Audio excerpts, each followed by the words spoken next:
Hello, everybody, and welcome back to the Evolve Beyond Limits podcast, where we are talking about all things personal growth, transformation, and stress optimization. So I'm actually sitting in what will be the new podcast room in our new house, and I am so excited about it. And when we get it all set up, I am just pumped for you guys to see it. But today I want to talk to you just about some real life stuff, and really about the essence on why every closed door is simply redirection. It's not necessarily failure, and how this is played out in my own life, and how every closed door that I've ever experienced in my life has ended up being a gift. But in the moment, it surely did not feel like it. And the reason I want to talk about this right now is because a couple months ago, I applied to be part of TEDx Greenville. And I was so excited. I was proud of putting my hat in the ring. And for some reason, I just was very calm about the whole thing. I kind of slipped in my application at the last second. And just felt very calm about it, which I didn't know exactly how to read into that. But last week, I found out that I was not chosen to be on that stage. And I found this out right before I got on a client call.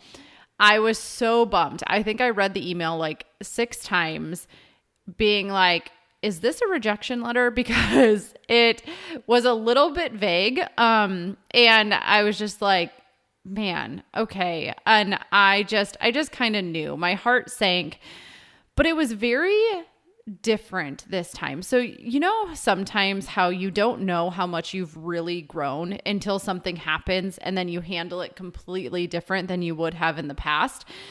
And then you're like, whoa. Look at all of this effort that I've been putting in. It was so worth it because I handled that way different than I would have. And I'm mentioning that because so often we don't give ourselves enough credit for the growth that we've had. And we don't often recognize how much we've grown until we get into these situations.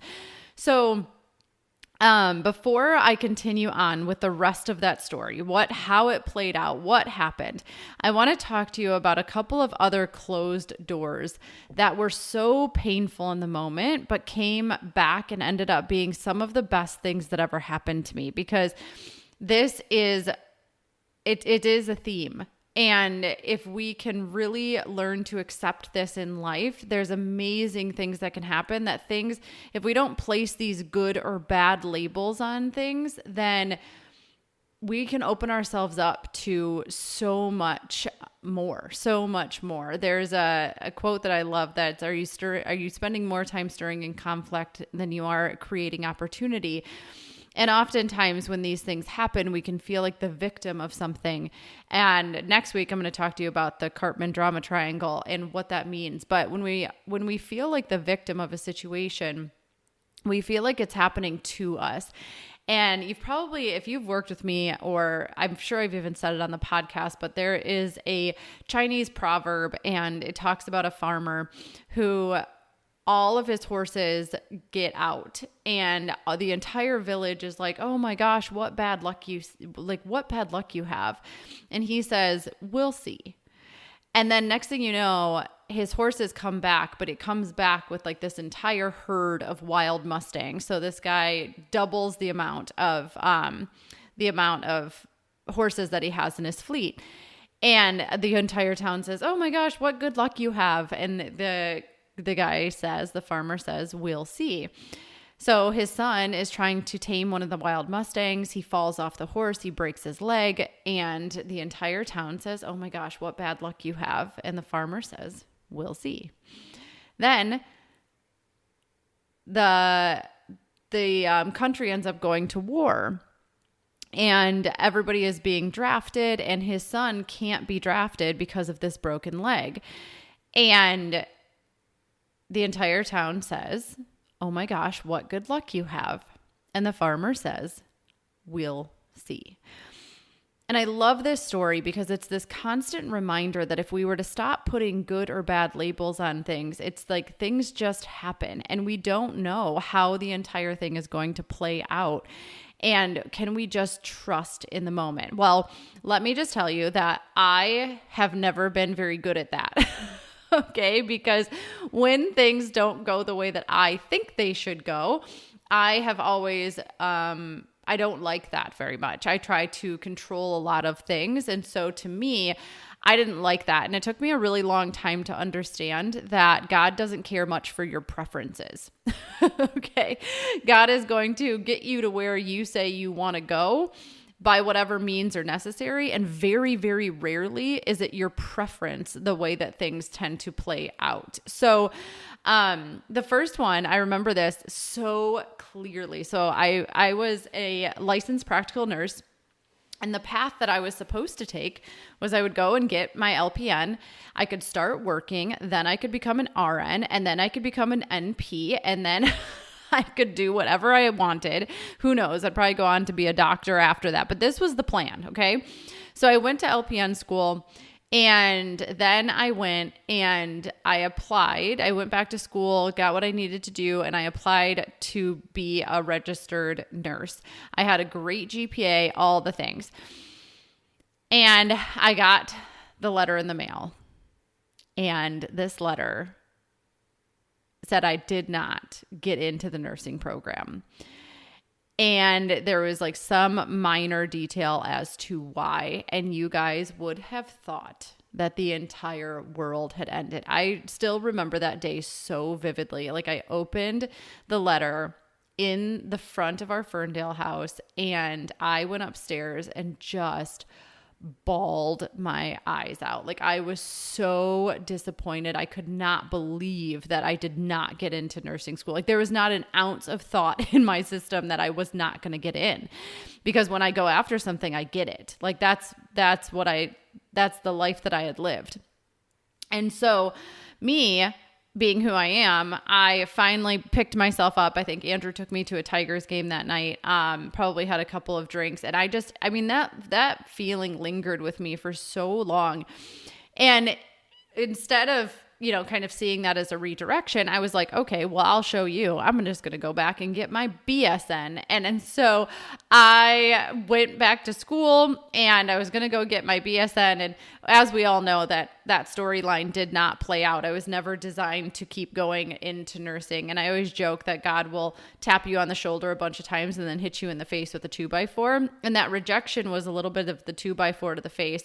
And at some point, I finally discovered that nursing was never my path, right? And that's why we are where we are today. And it's such a gift, because if I would have continued down that path, then who knows, maybe I would have ended up here, but it just wasn't the path for me. And God tried to close the door and I tried to force another one open, because that is who I used to be. But I just remember how crumbling that was. And now it is like one of the biggest, it's such a great gift in my life that I wasn't allowed to continue to go down that path, because I was designed for a different path, right? So the other one that is fairly fresh, and not that I have only had 2 of these, I have closed doors happen all the time, but these are the ones that have kind of resonated the most, is obviously last year, Andrew and I had experienced 2 miscarriages, okay?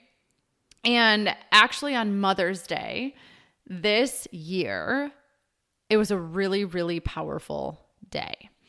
And it was about a year later, and I could actually look back at last year and no longer feel like the victim of a situation. And actually, I went beyond acceptance for the miscarriages. I actually was able to transition into full-blown gratitude, which is a very different energy. Like we can accept something, that we didn't like, and it's like, okay, fine, like it is what it is. But I realized something in that moment, and it allowed me to shift into gratitude, being actually grateful that had happened. And here's why. And this is what I truly believe, okay? The timing wasn't correct. I was last year, a year ago, a little over a year ago, I was in a pretty bad place. I felt more lost in my life than I have ever felt. I felt more lost in my business than I have ever felt. I was truly willing to throw Evolve Beyond Limits away if I could just get a good reason. I was applying for jobs at that point. I was just like, I was willing to do anything. And that's another thing. Like I couldn't get another job. Like as an entrepreneur, I think that I realized you have kind of a toxic trait of thinking you can do anything, but like literally I couldn't get a call back, and I'm a good worker. And so that was like another closed door. But here's the thing is that there's a couple of things that were going on. Is a baby would have been a very justifiable reason for me to give up Evolve Beyond Limits and just pour my energy into something else. And anyone would have been like, good for you. That was a courageous choice. Like nobody would like doubt that decision if I would have made that decision. And not only that, but Andrew and I were in a shakier place financially than we would have liked to be. I mean, we had a vision for the kind of life that we wanted to bring a baby into. And after navigating a household of 2 entrepreneurs for like the first couple of years of that, moving to a new city, we were just starting to rebuild our financial stability. So to say that we didn't feel we felt a little shaky in that particular realm would be fair to say. But just more than that, I think that what ended up happening is that it was my highest self and God saying, you don't have to choose. And actually, we're not going to let you. We know your heart's truest desire, and that is to have both. That's to have a company that is on a mission to ignite personal freedom through accessible, transformational content that empowers people to reclaim their life and live the life that they were made to live. And you can hold a baby and have a family. So we're not going to let you give up on that dream. And now, I could get emotional even talking about this, like sitting here in this beautiful home, our financial health is better than it's ever been. We are re-energizing and rebranding Evolve Beyond Limits. Like, I am so grateful that I did not give it all up. And would I be super grateful if right now we had a family? I'm sure I would. And I didn't want, in my heart of hearts, to have to choose between the two. I want them both. And so while that might not have been my preference at the time, I truly believe that that was a closed door that happened for a reason. So those are kind of 2 big moments that closed doors led me to some of my greatest gifts. So back to last week. Obviously, I was super bummed out when I got the news, but this time it was so different. I texted Andrew immediately, which is kind of a new thing for me because I think in the past I would have held that in and been like, not told anybody because I would have felt some sort of shame or something around it. So when we feel shame, a lot of times we don't speak it. We just kind of hold it in. But I texted Andrew immediately and I told him that I didn't get it. And I said, but I followed it up with this. I'm sad, but I have lived long enough to know that every closed door is a blessing in disguise. And here's the thing. I meant it. It wasn't lip service. The truth is, I am sad and disappointed. And I know that the truth is that every closed door has always served me. It can actually be both. And holding 2 emotions at once is one of the greatest skills that I have learned and been able to develop, is the fact that it can be both. I can be sad and disappointed and also know that this is going to serve me. And there's going to be a moment in the future that I'm going to be like, oh my gosh, I am so grateful that it didn't happen then. Okay. But I also didn't stop there because my mind still wanted to spiral. Okay. Like my mind still wanted to be like, oh, are you sure? Like you should be feeling really terrible about yourself and all of this stuff. So I made a decision. I reminded myself, I kept my self-talk very high vibrational, and I reminded myself that I'm more than my work. I am more than my work. I am defined by so many other things in my life. So I left work, I went to pottery, I came home, I made bread, I danced in my kitchen, I played with Max and Leroy, I made dinner. Andrew and I walked and met a couple of friends for dessert, and these weren't distractions. They were reminders. And everything can be one thing or the other depending on how you feel about it. Distractions would be me trying to avoid the feelings that I was feeling, but that's not what this was. They were reminders of all the beautiful things in my life, reminders that I don't have to spiral down, that I don't have to tear myself apart, that I don't have to feel like I'm not good enough, because there's so much proof to the contrary of that.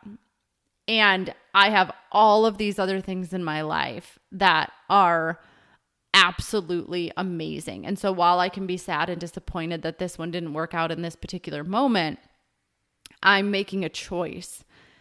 And I'm reminding myself that I'm not just one thing. I'm all the things, right? And so you see, I used to put most of my identity into my work, how much I achieved, or the way my body looked.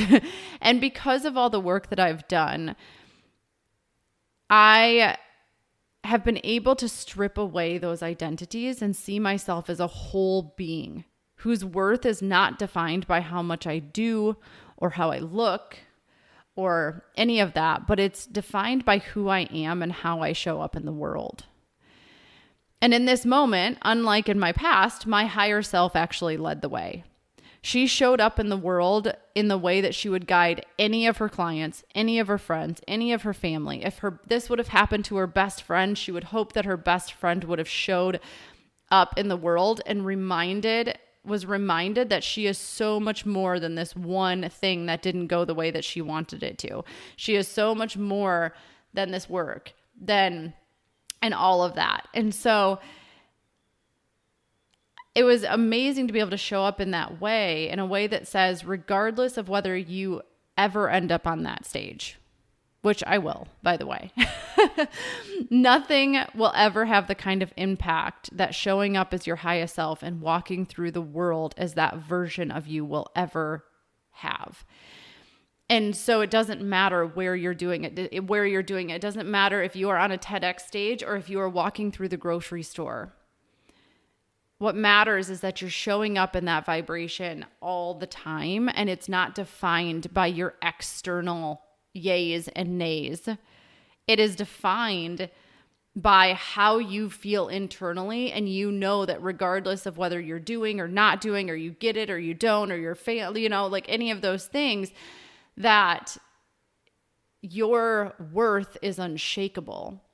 That how you show up isn't dependent upon those external factors. It's a choice, and that choice is within you. So I just want you to remember that every closed door is not a failure. It's not a rejection. It's not a shot to your worth. It is not something that is trying to prove, see, you aren't worthy of this. You do not get this. It's none of that. It is simply a redirection. It's a pause as you wait for the timing to be correct. It is a blessing. It is a gift. And if you give it long enough, you'll see the story play out. So I will keep you updated on mine and how this story plays out.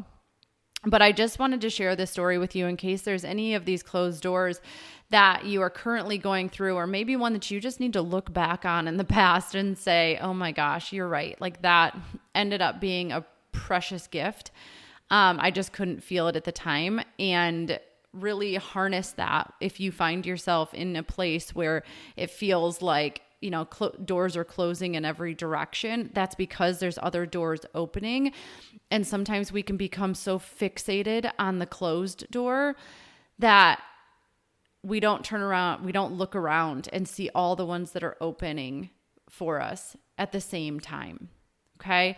So I'm sending you guys lots and lots of love this week. Just remember that we're in this together. So let's keep growing. Let's keep evolving. Let's keep showing up. And I will see you next week.